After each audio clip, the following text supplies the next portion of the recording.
So if you're struggling with writing fight scenes, or you've just been writing a fight scene and it just sounds really weird and you don't really know what to do, so you go to Reddit or whatever, you go to like some author like thing like, hey, is this fight scene good? And everybody's like, no, it sucks.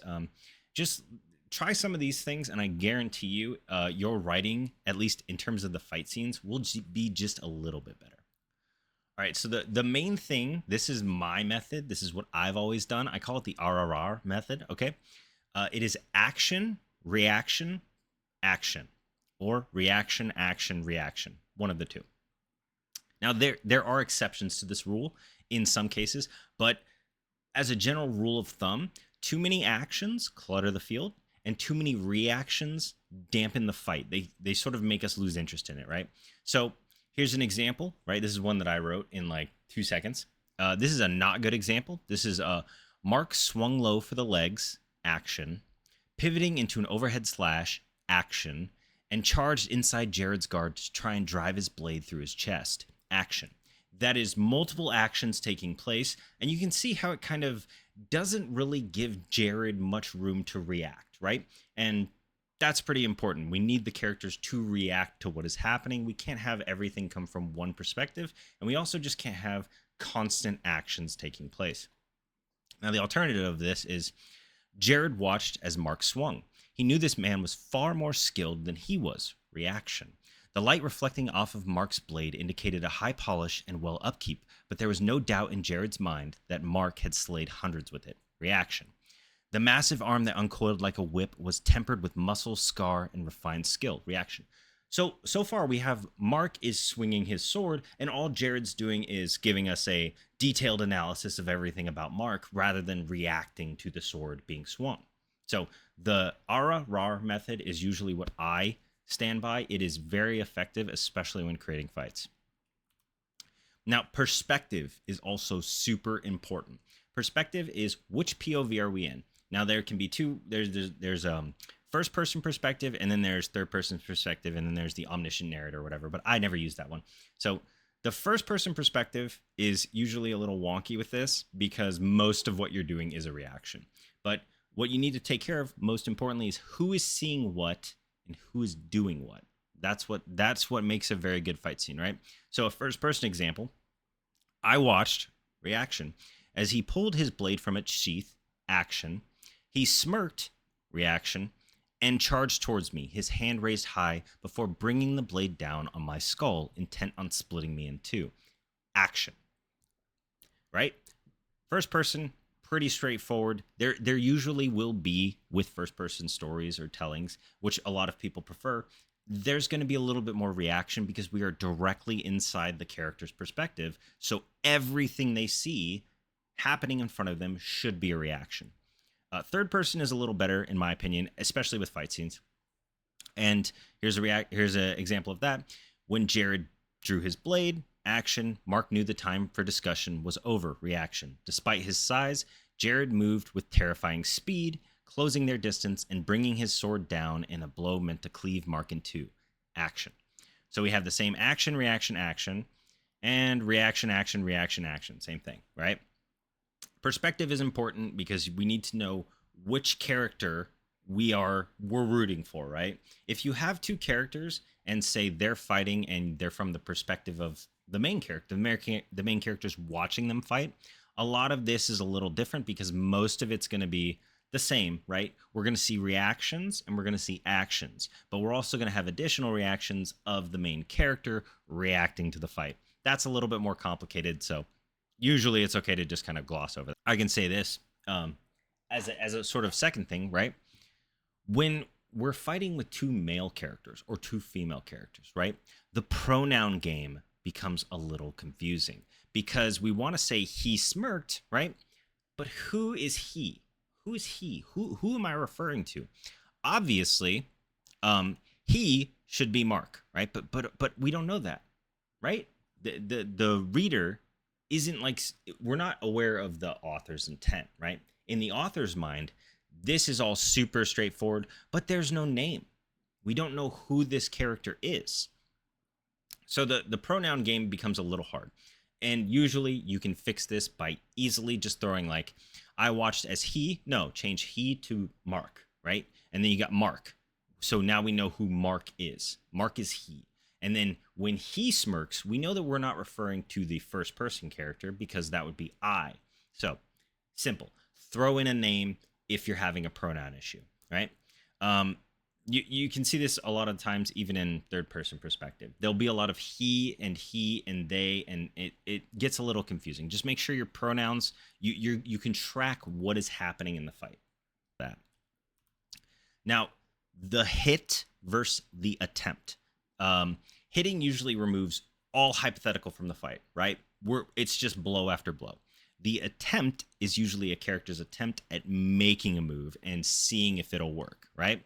So the hit, Mark slammed his fist into Jared's face, action, sending him reeling back, blood gushing from his nose, reaction. And then we have the attempt.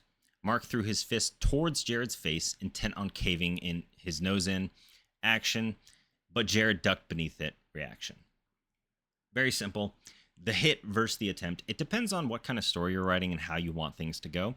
Usually, this is entirely up to the author, right? If you want to just have blows exchanged, the hit method works great. If you want to have the attempt method, you can sort of draw fights out. You can have characters actively reacting to attempts rather than wording it in a way that everything hits. Do not get too technical with moves. This is something that we see all the time, especially in books that are like mystery, horror, or cozy fantasy.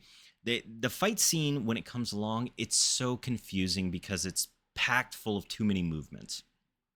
Technical moves just get confusing, and we don't want readers to get confused. This is why if you have like an MMA expert try to write a fight passage, it might be technically correct and be like, wow, that's very interesting. But it will just confuse a lot of people because there's a lot of moving parts, different moving parts, and everything needs to come together in a way that I can visualize it in a way where the story doesn't get like kind of boring for me.